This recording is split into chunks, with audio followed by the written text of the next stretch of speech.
네, 김영환입니다. 오늘도 같이 말씀 묵상하겠습니다. 집회를 다녀보면 교회 안에 보이지 않는 다툼이 있습니다. 담임 목사님과 장로님, 혹은 담당 목사님과 부장님, 부서 목회자와 선생님들, 또 성도들끼리도 굉장히 깊은 골이 있는 것을 봅니다. 이야기를 많이 또 듣게 되는데요. 서로 죽이지 못해 안달난 것처럼 그렇게 으르렁거리고 싸웁니다. 이런 경우, 교회 문제에 목회자와 어떠한 성도들과의 갈등의 주요한 요인을 보면 누군가 잘못을 한 것은 사실입니다. 그런데 문제는 뭐냐면 목회자와 갈등을 일으키는 경우에는 목사님의 설교가 들리지 않는다라는 거예요. 불신하고 신뢰하지 않으니까 부서 목회자, 전도사님이 설교를 하더라도 그 설교를 평가하게 되고 시험에 들게 되는 거죠. 굉장히 불편합니다. 괴롭습니다. 내가 왜 이 교회를 다녀야 하나? 언제까지 내가 이렇게 평가하고 실망하고 좌절하고 이런 마음을 가져야 하나? 고민을 하게 되죠. 이런 경우 정말 더 이상 은혜가 되지 않는다면 금식도 해보고 또 작정 기도도 해보고 하나님 앞 우리가 더 나아가야 되겠죠. 철학자 하버마스는 과거의 도구적 이성, 그래서 주체와 객체의 대화가 아닌 어떠한 도구적인 이용하는 그러한 이성에 대해서 비판을 했는데요. 그러면서 하버마스가 어떤 이성에 대해서 이야기했냐면 주체와 주체가 함께 소통하는 의사소통적 이성, 그러니까 누구를 도구로 혹은 어떠한 목적으로 사용하는 것이 아니라 서로가 서로를 존중해주는 주체와 주체로서의 대화, 이것이 있어야 한다, 이런 이야기를 했습니다. 교회 안에도 이제는 서로를 도구적으로 어떠한 굉장히 하등의 존재로 여기는 게 아니라 또 다른 나, 또 다른 주체로 인식하고 대화하고 사랑을 해야 되겠죠. 오늘 민수기 12장엔 우리가 너무나 잘 아는 지도자와 그 함께하는 자들 간의 다툼이 있습니다. 근데 이 민수기 12장에 보면 모세의 리더십에 대해서 도전을 하잖아요. 근데 하나님이 이 리더십을 변호를 해주십니다. 근데 왜 하나님께서 변호를 해주셨을까? 아론과 미리암도 합당한 모세의 잘못한 것을 비난했는데 왜 하나님께서는 아론과 미리암의 손을 들어주시지 않았을까? 이것에 대한 우리가 좀 고민을 하면 좋겠습니다.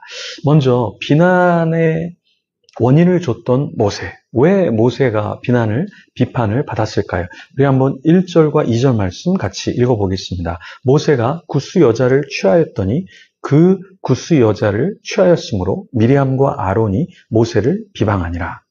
그들이 이르되 여호와께서 모세와만 말씀하셨느냐 우리와도 말씀하지 아니하셨느냐 하매 여호와께서 이 말을 들으셨더라. 자, 모세가 이방 여인, 그러니까 취하지 않아야 할 여인인데요.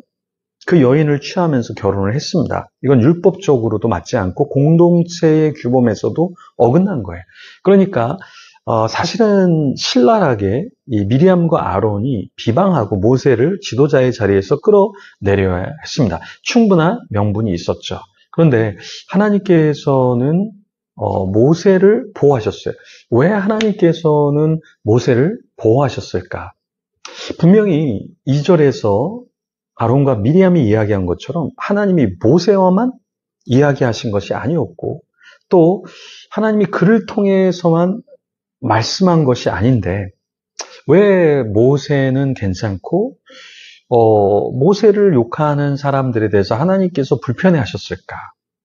그 이유를 여러 가지 살펴볼 수 있지만 첫 번째는 뭐냐면 모세의 온유함에 대해서 성경은 말합니다. 그러니까 모세가 많은 실수를 한 사람이 아니라 어떠한 한 가지의 연약함을 갖고 실수를 했는데 그 모세의 온유함이 굉장히 대단해서 하나님도 그 모세의 온유함을 인정했고 또 많은 백성들도 그렇게 했다라는 거예요. 그러면서 또 한 가지는 뭐냐면 하나님이 왜 직접적인 개입을 하셨는가? 지금은 광야에서 이동하는 시기잖아요. 그죠?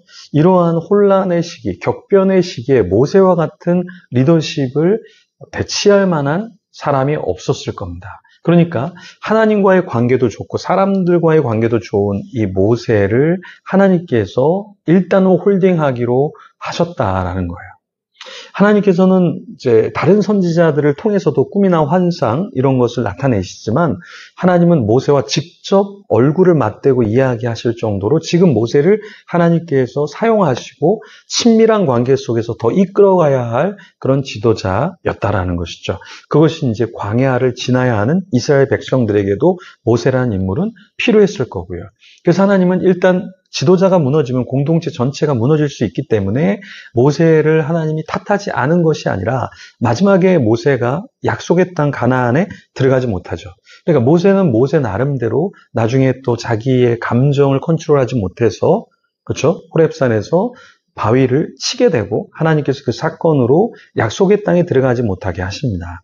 그런데 이 사건에서는 지금 모세를 향해서 맹비난을 하는 미리암, 아론에 대해서 하나님께서는 불편해 하셨다라는 거예요. 그래서 먼저 불평하고 불만을 쏟을 것이 아니라 모세를 좀 이끌고 함께 했어야 될 자들, 그러니까 바로 곁에 있었던 자들이 바로 모세를 죽이려고 했던 그 모습을 보고 하나님께서는 조금 불편하셨던 거죠. 그래서 미리암은 문둥병이 걸리게 되고요. 결국에는 이 아론도 약속의 땅에 들어가지 못하죠. 그러면 우리가 이러한 사건을 통해서 우리에게 적용을 하면 어떤 말씀을 우리가 적용할 수 있을까요? 아론은 즉시 자신의 잘못을 깨닫고 모세에게 간청을 했습니다. 그러니까 우리에게도 이러한 모습이 좀 필요하죠. 그래서 모세에게 기도해 줄 것을 요청합니다. 여러분 11절에 보면 이 아론이 모세를 향해서 기도를 해달라. 이거 쉬운 게 아닙니다. 분명히 금방 자기가 비난하고 욕했는데 그 리더십을 인정하면서 나를 위해서 하나님 앞에서 기도해달라. 이 아론. 쉬운 것 같지만 사실 쉽지 않습니다. 우리가 영적인 지도자 그러니까 대단한 사람 같지만 예를 들어 목회자, 선교사님 이런 분들이 마음에 안 들었는데 그런 분들을 빨리 용서하고 저를 위해서 기도해 주세요. 이렇게 할 수 있는 사람이 얼마나 될까요? 그래서 아론은 이러한 하나님 앞에 자기의 잘못을 분명하게 회개했고 하나님 앞에 돌아왔다라는 거예요. 근데 우리는 어떠냐? 대부분 목회자를 싫어하고 선교사를 싫어하고 교회 지도자를 싫어하고 함께 일하는 평신도라도 싫어하면 어떻게 됩니까? 우리는 그냥 끝까지 안 볼 거야. 이런 생각을 참 많이 하잖아요. 근데 용서를 구하는 게 필요하다. 그런데 모세는 이 비난을 받는 상황 가운데서도 아론과 미리암을 스스로 죽이려고 하지 않았다는 거예요. 하나님이 치리할 때까지 일단은 그들을 품으려고 했던 이 모세. 그냥 모세의 이 온유함은 지면에 정말 넘칠 정도로 자기를 바로 곁에서 그러니까 자기의 곁에 있는 멀리 있는 사람이 욕했다라면 어느 정도 수긍이 갔을 거예요. 모르니까 혹은 사랑하지 않으니까 곁에 없으니까. 그런데 바로 옆에 있는 사람이 비난을 하고 하는데 모세는 그것을 견뎌냈다라는 거예요. 그렇죠? 그런데 이러한 모세였기 때문에 하나님이 더 모세를 사용하려고 하시지 않았을까요? 모세는 아론과 미리암과 똑같은 존재가 아니었어요. 미리암도 벌을 받았지만 이제 격리 기간을 두게 되죠. 그래서 7일간 진영 밖으로 격리되고 진 밖에 있으면서 자기의 질병에 대해서 회개를 하게 되고 하나님 앞에 돌아오게 되죠. 미리암이 격리되는 이 시기 동안 이스라엘 백성은 이동하지 않고 기다립니다. 그러니까 누군가 낙오가 되면 낙오된 채로 놔두고 가는 게 아니라 기다린다라는 거예요. 여러분, 기러기도 때를 지어서 이동하는데 한 기러기가 아프면 다른 한 기러기가 와서 도와준다라는 거예요. 참 미물인데도 이렇게 아픈 기러기를 도와주는 기러기, 이 공동체성이 있다라는 거예요. 그럼 우리도 한 공동체로 있다면 우리가 생각할 때 좀 부족하고 연약한 사람이 있다면 어떻게 해야 될까요? 놔두고 그냥 행진을 해야 될까요? 7일 동안 격리를 하면 7일 동안 이스라엘 백성들도 여정을 멈췄다라는 거예요.